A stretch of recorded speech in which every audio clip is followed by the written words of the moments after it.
Good evening, everyone, and welcome to another episode of It's a Football Thing, or as we like to say at this time of the year, it's a Euro thing. As you'd noticed tonight, no RJ with us. He does have some family commitments that he needs to attend to, but hopefully we see him back pretty soon. We're joined by Tom, big Man United fan. Usually on the pod, I'm with Chelsea fans, lots of them in the chat. Now I'm with two Man United fans, so just when it couldn't get any worse. Tom, tell our viewers and listeners where they can see you. Yeah, thank you, Scott. First of all, thank you for having me. And it is good to have another United fan with me. It's not going to be 2-on-1 against me. It's good to gang up on the Arsenal fan. But yeah, I run a podcast, a Man United podcast, that UTD Pubcast. It did start probably maybe 2 years ago at a pub when COVID wasn't a thing. We used to record a podcast at a pub every single week. Now, unfortunately, most of those have moved online now. But yeah, if you are interested in a little bit of United chat, UTD Pubcast. Yeah, there we go. Robbie, how are you going, my man? Very good, mate. Another win, obviously, for my beloved Azzurri, so another happy week for me. And you know what, boys, and Tom, you'll get used to this. We've got some mates of the show who like to crash the live chat with some excellent comments. Show the beard. Good friend declared it's definitely not RJ. Tom's a little less ethnic looking than RJ, if he doesn't mind me saying. And good friend Concierge of Crime. Big ups to you as well. If you're viewing for the first time, please like, subscribe, hit the notification bell. We are on that slow march to 100, and we're getting there. Boys, it was an absolutely cracking round of quarterfinals, and we've got some big semis coming. The first one we are going to look at, because we don't like to dawdle here at It's a Football Thing, is Rob's beloved Italy and RJ's beloved Italy as well versus Spain. Now, Robbie, I know you're going to take most of the airtime on this, and I'm perfectly okay with that. But before you do, we might start with Tom. Tom, what are your thoughts on that match? I think it's a good one. I think at this stage of a tournament, well, we've got the story where everyone loves that underdog story, and it's almost England now. The England-Denmark side of things. That's going to be very interesting. But now you have Italy versus Spain. Regardless of what you think of Spain and where they are at they're not at the height of their powers, which they were 10 years ago, they are still such a big nation. And Italy v Spain, however the game goes, it's going to be massive. And I know it has been Italy's tournament so far. I think they've been the best team. And if you're a betting man, you're probably going to say they're the favourites. Everything is going for them and they're doing very well. But Spain is Spain. And football has these narratives. You only have to go back to 2012. I was talking with Rob the other day. Spain beat them 4-0 in a final. Now, I know it's a completely different scenario, different teams, different situation. But that's something there. That is something that Spain have over Italy, and nerves will kick in. There's big pressure in a semi-final. And I know Spain, they don't really look the force that they once were, but they're still in the semi-finals of the Euros, so they're rightfully there. And maybe they don't have that striker, but they create a lot of chances. So definitely Italy's toughest test so far, I think. And to me as well, Spain have shown that they can do it ugly. Spain have no one really gave them much of a fighting chance coming into this tournament, but they've just ground out results. That they have not done it with beautiful football. There have been some nice displays, but they've shown that they can be really gritty and they can really fight their way. Whereas on the flip side, and we're about to come to you, Robbie, the Italian team are playing absolutely beautiful football. To me, they're now my favourites to win it. Robbie, you have any nerves considering the history between the two countries, or you feeling good? Yeah, mate. Look, it's a bit of both because I have been impressed the way we've been playing this whole tournament. Like I said, we haven't really put many toes out of line. The team's performing in all aspects of the games. We've got that togetherness. Mancini's really got this team, firing on all fronts between the defence, our goalkeeper, and all the boys in the midfield. And, not so much up front, haven't been as clinical with our actual number 9s. But, yeah, like as Tom was saying, man, and I said this last week on the show, I was pretty confident in facing Belgium, but Spain is that team I said I didn't want to get through and I didn't want to play them because, yeah, we haven't got the greatest record against them. And, like exactly what Tom said again, they haven't impressed me personally this whole tournament, but I'm getting that kind of Portugal 2016 vibe off them.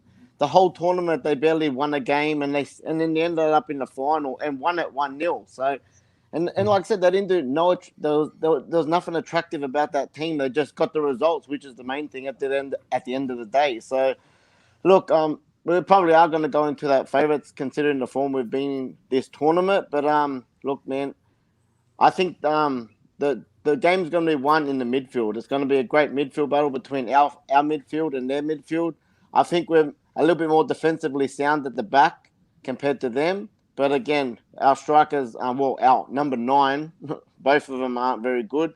Morata, he's still getting the goals. Like Tom said again last week, they create plenty of chances. And, even if they're getting 1 out of 3, they're still getting those goals. And then, like I said, they've racked up 10 before this in 2 games. Yes, they had to go all the way to penalties against Switzerland, but they still got through. That's hopefully another positive for Italy, that the last 2 games have had to go the whole 120 minutes. So I'm hoping that comes into account. Plus, they've had to have a little bit of extra travel. I think once to Baku, once to Russia, compared to us, just the one flight in all our home games. Hopefully Don't say Baku.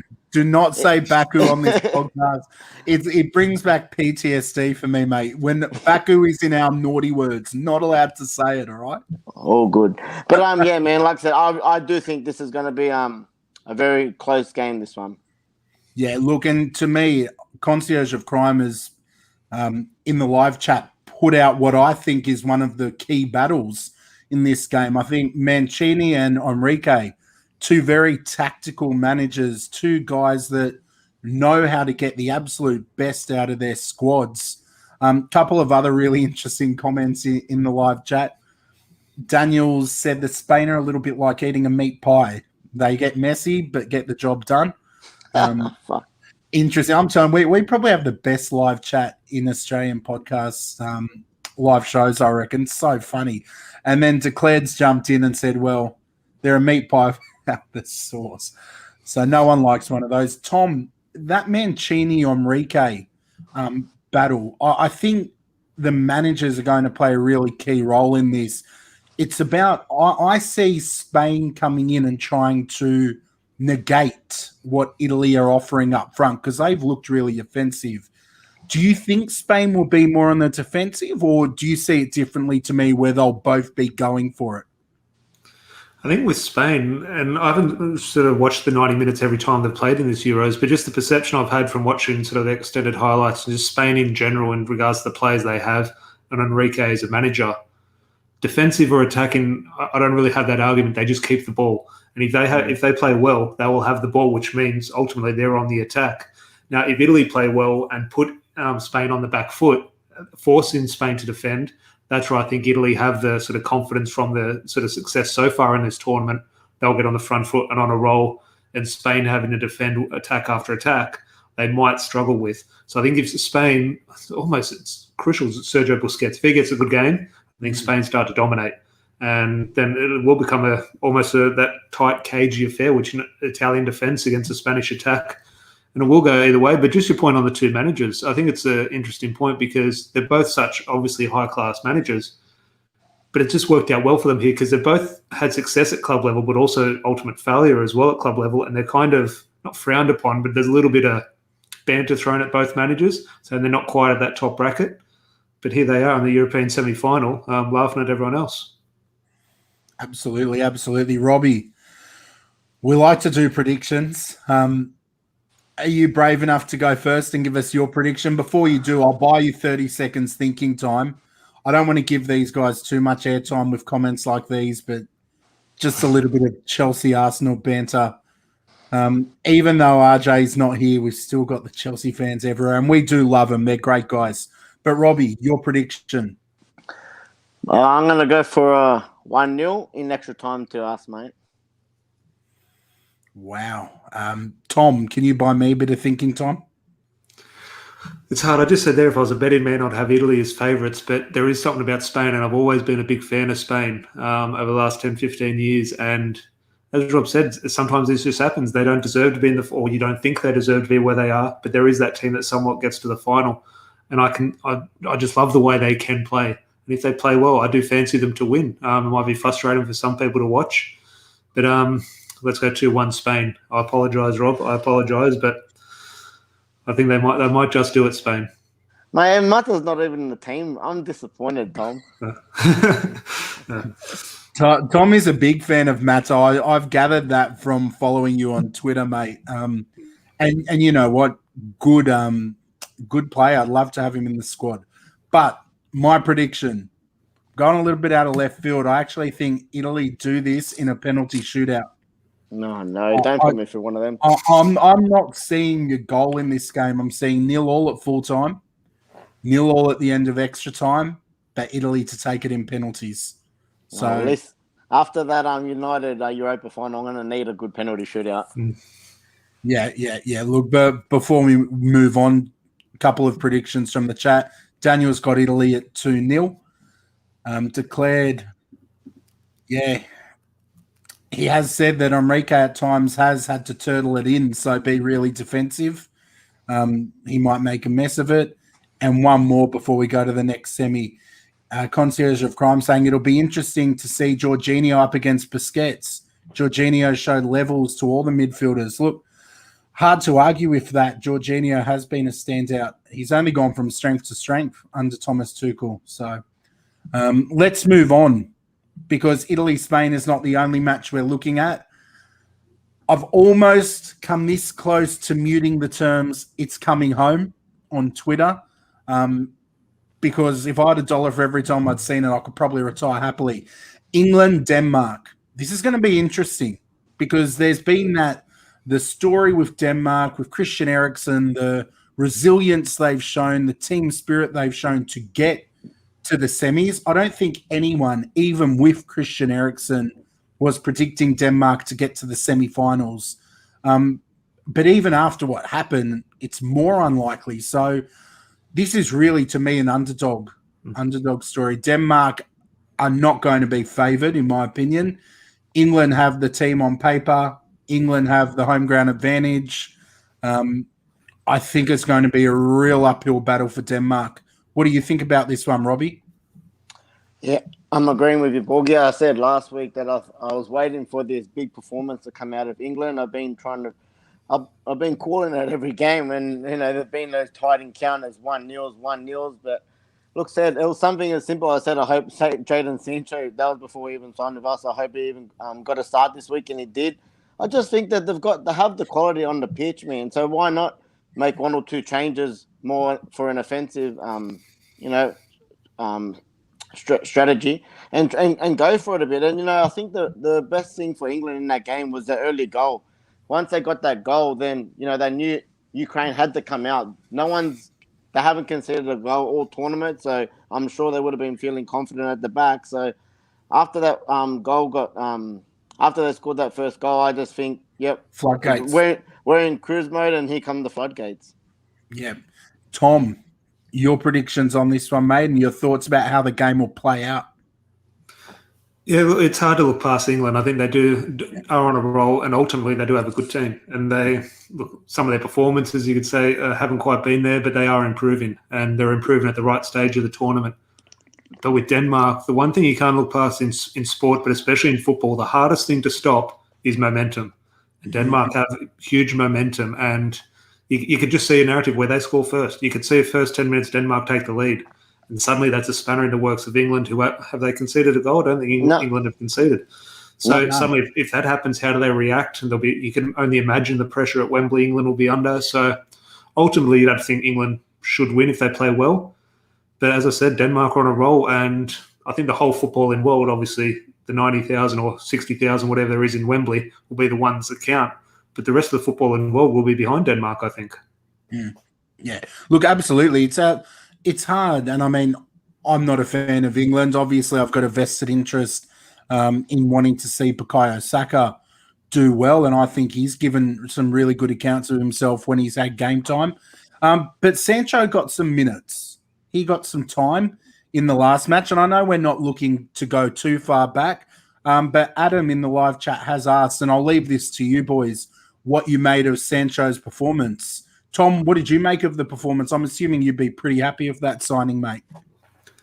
Yeah, I'm glad we agreed the fee before we signed him. But before that performance, sorry, because it might have been 100 million. Because that first 20 minutes, as obviously a United fan, you're just looking at the United players. I was looking at Maguire, Shaw, Jadon Sancho, especially Sancho for this one. In that first 15 minutes, I was thinking, he hasn't touched the ball. Someone getting the ball. Someone do something.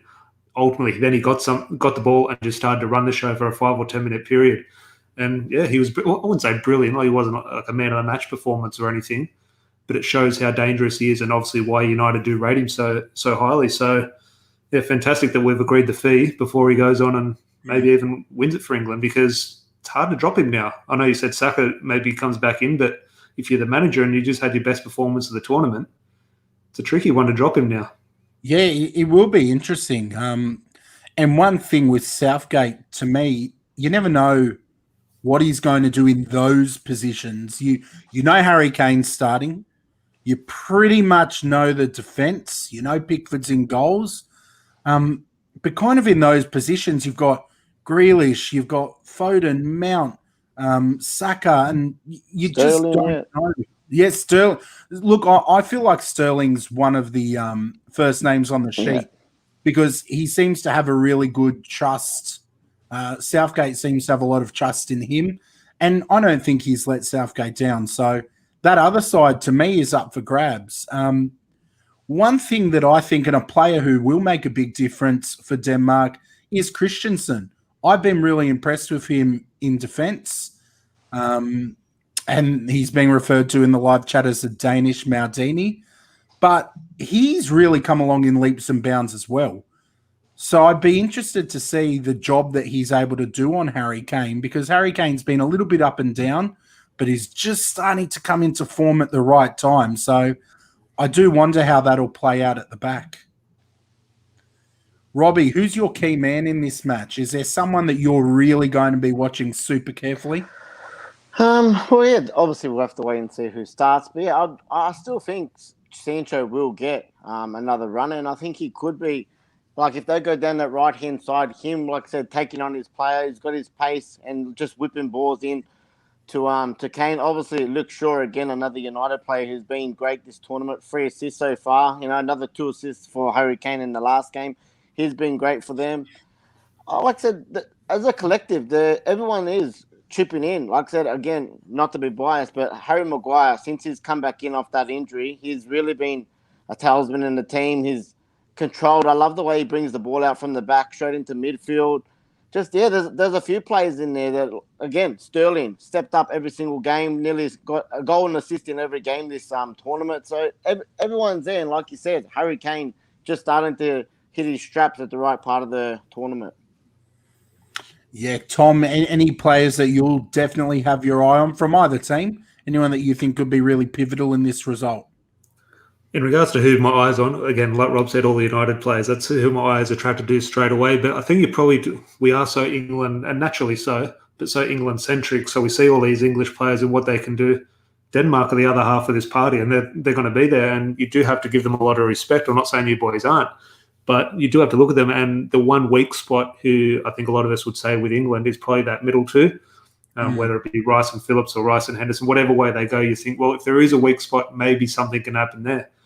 And I'm not sure of the names of the Denmark guys in there, but they're going to make it a battle. And if, like I said in the Italy-Spain game, if Denmark can get a hold of the midfield, and an early goals change games. If Denmark can start on the front foot and put England under pressure, the fans, I wouldn't say they turn on the English players, but the pressure will turn up. And yeah, it'll be interesting to see how that midfield battle goes, I think, because, okay, it's easy. Okay, if Harry Kane plays well, England will win. If Harry Maguire and Stones play well, okay, they won't concede, they'll win. But often games at this level are decided in midfield. Yeah, absolutely. I couldn't agree with you more. We'll get to some predictions in a second. Daniel has predicted England 3-1 in the live chat. To me, I do see the fairy tale ending for Denmark. I would love Denmark to win and prove me wrong. I just think seeing them in a final would be brilliant. But I do think England will continue their streak of clean sheets. They've just looked so good, and they're very pragmatic. I think I owe Southgate an apology. I probably gave him a lot of stick before the tournament, and I wasn't the only one. But look, his pragmatism has got them to where they need to be. So I'm going with England 2-0. Robbie? Yeah, I'm the same. England 2-0, maybe even 3, depending how it goes. And Tom?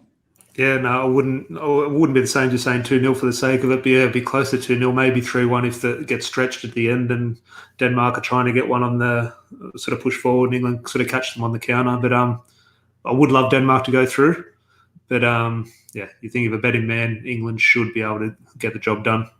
Yeah, no, I think no matter what the result is, to be completely honest, I think Denmark's fans and Denmark as a country will be stoked with what they've achieved in this tournament to get to the semis, to, overcome. You're lucky Ronaldo's not watching the stream, Tom. Okay. Or you'd be in trouble, mate. Yeah, I'll bring the Heineken for Pogba next episode. what they've overcome, I think they'd be super proud about that. At this point, boys, the theme seems to be Italy and England are the favourites. Obviously, we don't know who's going to be in the final. We'll be doing another show to preview that. But looking at the semis and then thinking ahead long term, who wins this tournament? Robbie, are you backing the Italians to finish the business? Mate, honestly, that's I told you I want to see that game, and I want to, like, if we were to get there, and I think we can beat England at home. I think that could be the home crowd might not be the best thing for them. I think there'll be finally a home final. I think it'll be a big pressure game for them. And if you look at past tournaments, so like all the hosts that have nearly made the final, or how many hosts do you know have actually won on home turf? Not many, men. So I'd say, again, I think it'll be a great game. I think the midfield is going to, on both sides, will be a good challenge. But I don't know, I think we could just get over the line, maybe a 1-0. But like I said, I don't want to make any predictions. For all we know, it could be Spain-Denmark. So let's wait. I was trying to get a good audio clip from you that I could push out on our social media, make you look silly. Now, you and I had, this is not on our topic. I'm going a bit off script. But I know earlier in the tournament, you and I were kind of discussing this a little bit vividly, Robbie. I think that the way that the draw and the fixtures have panned out, England have had a little bit of an unfair advantage over the other teams in this tournament with all the games at Wembley and the lack of travelling. I feel like, I don't know, I think that's given them an unfair advantage. I'm sure they're not going to complain. I'm sure that their fans aren't going to complain, but they just haven't had to cover as much ground as a lot of the others. And having your home fans there behind you, everyone's pumped coming out of COVID, being back in stadiums. I actually think that's really going to just continue to buoy them, and I think that's helped them. Tom, do you think it's an unfair advantage, or you think, no, it's tough luck, that's how it played out? Yeah, sport's not fair. Every sport is unfair, especially football. That's life. My point regarding that, which I completely agree with all your points, but that is life. However, it has taken a little bit away from the Euros for me. Now, I don't have a horse in this race, so I don't have this interest in supporting this team. But it has taken, and I've loved it. I've loved everything about this Euros. But it has taken a little bit of away, not being in one country. Now, obviously, the fans have played a little part in that. In some grounds there's fans, some there's packed stadiums, some it's half full. So it's a little bit hard to sort of gauge that. But overall, not having the tournament in one country where everyone converges on that one place, it has taken a little bit away from it. And that is part of the sort of, I'd say, the advantage England have found themselves in, being the, I wouldn't say the host nation, but one of the major nations in it. And look, it is unfair. If you're a rival fan, you're saying, yes, that shouldn't be allowed. Sport's not fair. Yeah, look, I don't think it's too bad. If you've noticed, the final 4 teams all were part hosts and all had at least minimum 3 games at home. We had 3 at Rome. Denmark were in Copenhagen, and Spain in Bilbao, and obviously England in London. And they're obviously the 2 semis and the final will be there. So it is a slight advantage, but that's what happens when you're a host, man. So I'm cool with it. Yeah, no, fair call. Look, this wasn't on our agenda either, but I think it's a really interesting question. Player of the tournament so far. It's a big call. Any of you boys have any thoughts on that, or do you need some thinking time? I'm happy to go first. I think please go first. I need some thinking time. You go first, Borgie. You want to go, Robbie? No, I'm happy. I just think that left backs have been a standout in this tournament, man. Like I said, obviously from us, Spinazzola has been a standout. Unfortunately, that was my man. That was yeah, my man. and like I don't think it's just a bias thing. Like a lot of people were talking about it.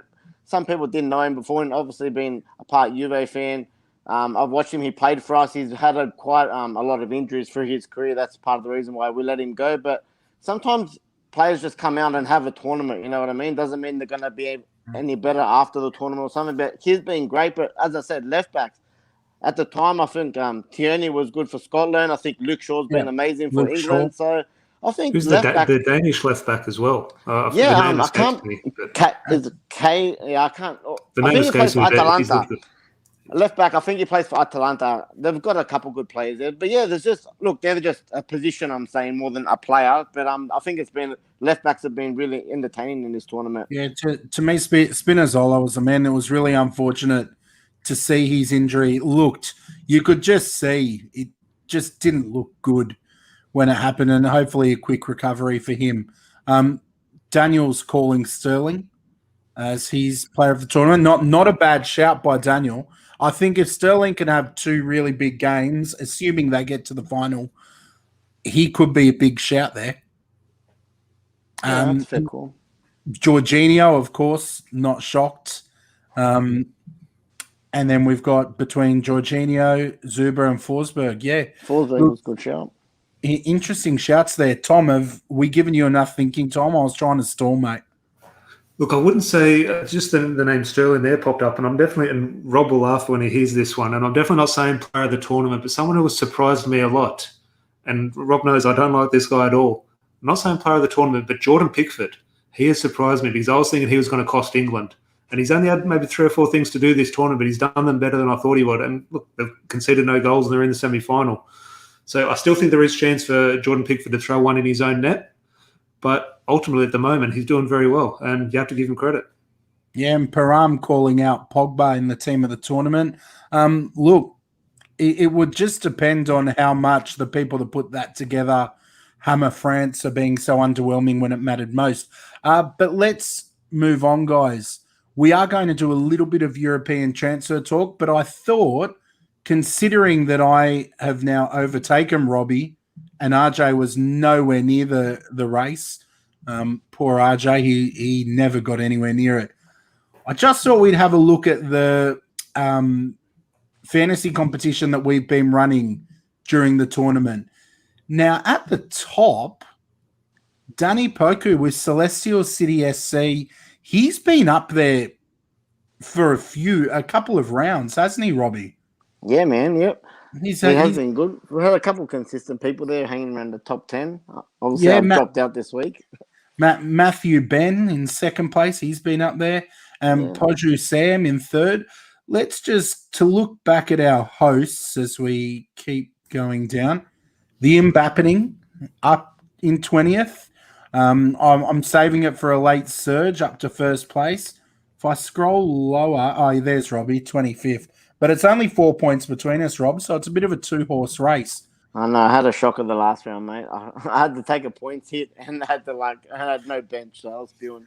I'm pretty sure. Where's Tommy? Tom's in there. I'm pretty sure. No, well, see, I'll be on the last page. You don't need to scroll any further, Scott. But the reason I am on the last page is because Rob at the start of the tournament talking up Turkey. So I had 3 Turkish players in my team, and I did check it after match day 1.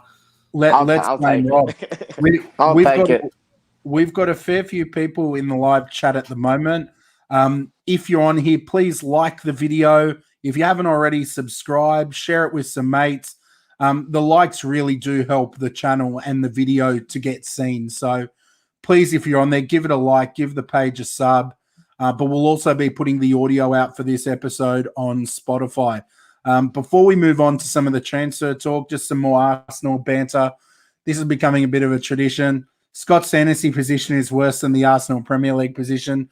Well, it is, but it's also higher than the Chelsea representative, RJ, and the Man United representative, Rob. So I'm going to take that. I'm going to give myself a bit of kudos.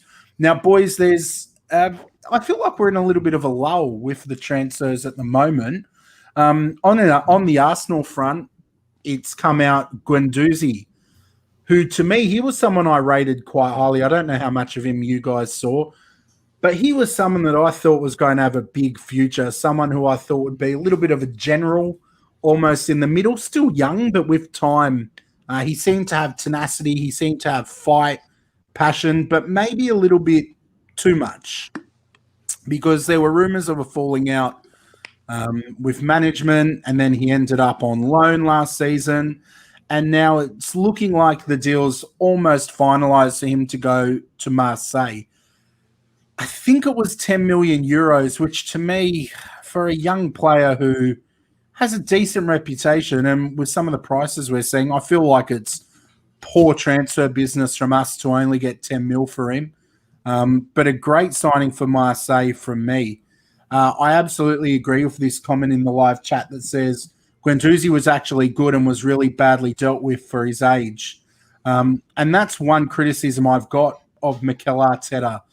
I don't think he, at this point in his career, is moulding young players really well. We've got Martinelli, who frustrates a lot of fans, doesn't seem to get time. Emil Smith-Rowe came in because we were at the bottom of the bottom. And I feel like Pepe was really badly managed for most of the season as well. But I'm disappointed to see Guendouzi go. Oh, we've got an adorable little visitor in the video. Yeah, but I'm sad to see him go. He's someone I thought would be there for a while, but good signing for Marseille. Your boys, there's rumours linking you with Camavinga, Raf Varane, and of course the Sancho deal's done, so we won't talk about him. Tom, we might start with you. What are your thoughts on the potential signings of Camavinga and Varane? Firstly, the Varane one, like every other United fan, go get it done. The likelihood of it being done, in my opinion, 50-50. I'm not too confident. It won't shock me one morning if I wake up and see Varane extends his deal at Real Madrid. But ultimately, go get him. If United are interested, do what you can to get him. The Camavinga one's interesting because I'm sure United's interest is genuine. I'm sure United really want the player. I'm sure the player would want to go to United. It's all dependent on Paul Pogba. Is Paul Pogba going to be at Man United or not? Because I've never seen a full game of Rennes when Camavinga's played 90 minutes. But from what I have seen, he does look a hell of a player. But he looks a very attacking player in sort of that box-to-box mould where the desire for United is the centre defensive midfield role. And I just don't see the reason for bringing Camavinga in. Because at the moment, Donny van de Beek doesn't play. So I'm thinking, how's this guy going to play? Now, he might be better than Donny van de Beek, who knows? But it's just the wrong signing at the wrong time for me, unless Paul Pogba leaves, which is a possibility. And you can see that in the chat there, Tom. RCBN from Chelsea Fan TV said, Donny van de Beek's already there. Why Camavinga? He's great, but United need a better defensive mid. And that kind of links in with what you're saying there, Tom. Rob, do you think this is a signing that makes sense, or is this potentially a case of a player's management or agent trying to hype up a potential deal to get more money from another destination? Like we were even linked with Camavinga as well. And I think we would probably be a better fit in terms of helping him develop because he'd get more game time. But again, I don't know if he'd come to Arsenal. What do you think, Robbie? Do you see him coming to United this window, and do you need him? Look, I don't know. I thought, I haven't seen too much of him too. I've only seen him a few times play for France, and then the good old YouTube scouting video every now and then. But look, I think for the price, I think they're probably panicking it on their side. You know, he's only got 1 year left on his contract, and they'd hate to see a young talent like him go for free next year to anyone who wants. So I'd say, if they can get 30 million for him right now, that's probably a good investment for Rennes. But yeah, look, I think that the hard thing is Donny van de Beek saying he's barely got any game time. From what Fabrizio Romano is saying, it's not gonna the whole Pogba deal is not gonna come into it. From what he says, anything. But yeah, who knows what's happening at the back of the screens and stuff. I reckon it's not a bad deal. 30 million these days is for a young talent like him is pocket change, if you know what I mean. So even if it wasn't to get much, I think sell on value in the future because his ceiling could be really high, could be worth a risk in spending the dollars on that. Yeah, fair enough. And what about Varane, Robbie? You think he Same comes as Tom, straight in mate. and he improves you straight away? Yeah, we've been screaming out for our Van Dijk or our Thiago Silva, or just someone that's experienced, someone that can partner Harry Maguire. That's Your a bit of shock an up. drum, Mustafi. Yeah, Mustafi. I'll give you Mustafi. Now, honestly, man, I think Harry Maguire just needs a partner with a little bit more. He's a good midfielder, but a good centre back. But I think someone like a Varane caliber will just improve his game more. There'll be more confidence at the back. Obviously, he's got the winning mentality and plenty of experience. So yeah, as he said, 1 year on his contract. I think they're asking 60 million. Mate, go snatch their hands off for him. Yeah, there you go. Well, both of these boys are on board with that signing. A managerial signing, because we have been keeping track of various clubs' hunt for a manager. We saw the announcement of Patrick Vieira to Crystal Palace. As a player, absolutely loved Patrick Vieira. You guys would certainly have seen a fair bit of him. Unanimous battles with Keane. That they were always great viewing. It's going to be interesting to see how he does with Palace and that squad. I'm not sure how much they're going to back him because their squad does need some massive improvement. But I'd like to see what he can do with a player like Zaha, for example.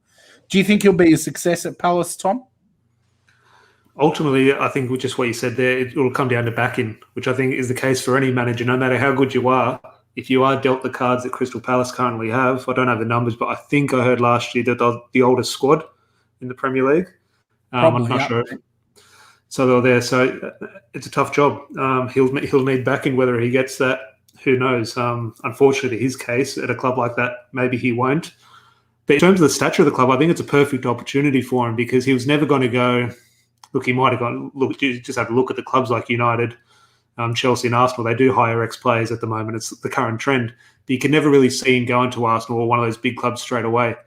But if you go and do it in America or in France, where he was, it's not quite the same. Even the Championship, it's not quite the same. To go and do it at that Premier League club, if he is a success there, whether I'm not saying get them into Europe, but get them into the top half and have a cup run or two, that would then stem the opportunity for him to take that step up. But the excitement for me, as you say, you're a big fan of Patrick Vieira. Obviously, my main excitement is after his first loss, I'm just hoping Roy Keane's on Sky Sports that week to review the performance. We'll see if he gets off his tippy toes. Roy Keane. Look, Robbie, what do you think about this? Concierge of Crime in the live chat saying it's a good appointment. At least Zaha won't be playing terrible under Roy. Do you think it's a good appointment, Robbie, or do you think this is a big risk?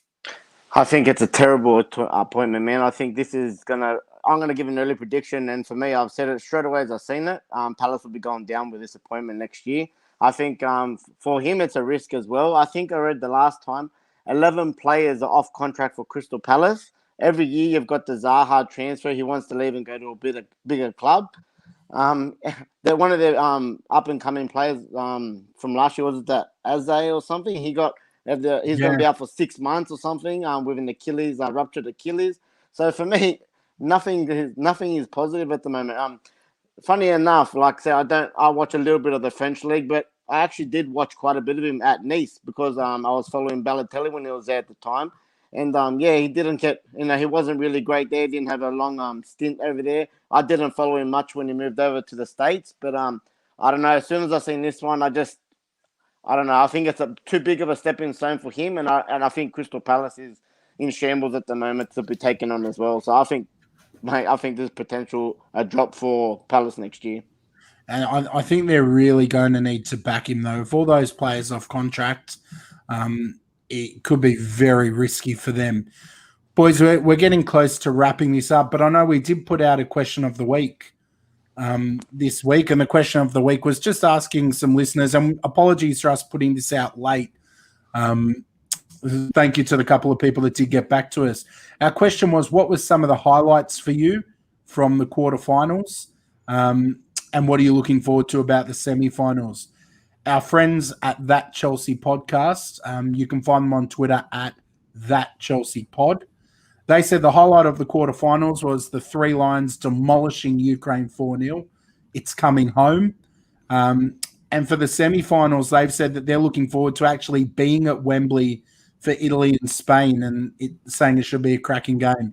A little bit jealous. I wouldn't mind being at Wembley with our current lockdown situation, boys. But, I hope they enjoy the game, and I think they're in for a really good one. Robbie, you had a couple over on Facebook. Yeah, mate, we've got one from Josh Whitford here. Highlight of the week was seeing England progress again without conceding. He says, is anyone actually going to finally back them? He goes, and I'm looking forward to hopefully seeing an England-Italy final. We've got one from Jacko here. His highlight was seeing Italy win and dedicating it for Spinazzola. I'm looking forward to Italy hopefully beating Spain and getting the W, and then hopefully beating England in the final. So again, some Italian love here. Again, Daniel in the live chat now, he's got his highlight was the Insigne goal and hopefully beating Spain. Glenn Baxter, his highlight he's hoping for the semi-final of England to lose, but he does think in all seriousness it'll be a Italy-England final. And last but not least, we've got Tezza from the Clock End Talkie. His highlight of the quarterfinals was his multi one, $1,100 collect. So good on him. Yeah, good on him. Congrats. Look, boys, it's been great fun. I think this has been one of my favourite international tournaments for a long time. There's just been really good football, excitement, twists, turns, so many things that have kept us hooked. The 2 a.m. kickoffs have taken a toll. I'm not going to lie. Lucky my little fella's teething. So he's kind of been my alarm clock. He's done a great job at that. But I'm really disappointed that it's nearly at an end.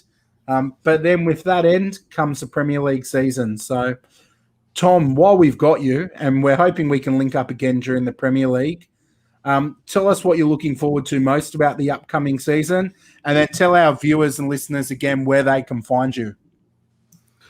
Look, it's Man United. What I'm looking forward to, I've been saying this for, it feels like a decade now, but hopefully a title challenge. With our transfer business, that is the goal. That is what we're looking forward to. The first 6 weeks of the season will always tell us that. I think United, we always know how a season's going to go when that transfer window shuts, and we know what the mood's like. Last season was a poor one, and ultimately a little bit of disappointment throughout the season. But it will be fun. I think it is shaping up to be quite a good season. Now that football is somewhat getting back to normal, I think fans, our first game is against Leeds, which is huge. And as the reports suggest, United are going to have a full stadium. So, wow. First game of the season against Leeds at Old Trafford. We beat them by 6 last time at Old Trafford. So hopefully more of the same. But in regards to our podcast, Larry and I, Rob's been on there a few times. United Pubcast, all the social medias on Instagram, Twitter, Facebook at UTD Pubcast. If you need a bit of United chat, even if we lose, come on, have a laugh. Yeah, absolutely. And I've put the links to your Twitter pages in our bio so people can find you from there. Robbie, any closing thoughts, my man? Mate, just again, every time I've finished it with Forza Azzurri, and that's been a bit of a good omen. So Forza Azzurri, get the win over Spain. Thank you to everyone who's joined us again. Please, if you haven't already, like the video, subscribe, share it with a friend. To all the people who have helped us out in the live chat tonight, we appreciate you being here. You guys make it so much more fun when you're in here and we've got lovely comments to chuck up on the screen. If you're listening via podcast, we will have another pod coming out before the final when we preview that, but you'll have to wait for that one. It'll be a little bit closer to the final. So, guys, thank you again. It's been absolute gentlemen. Have a good night, everyone. Take care. Cheers.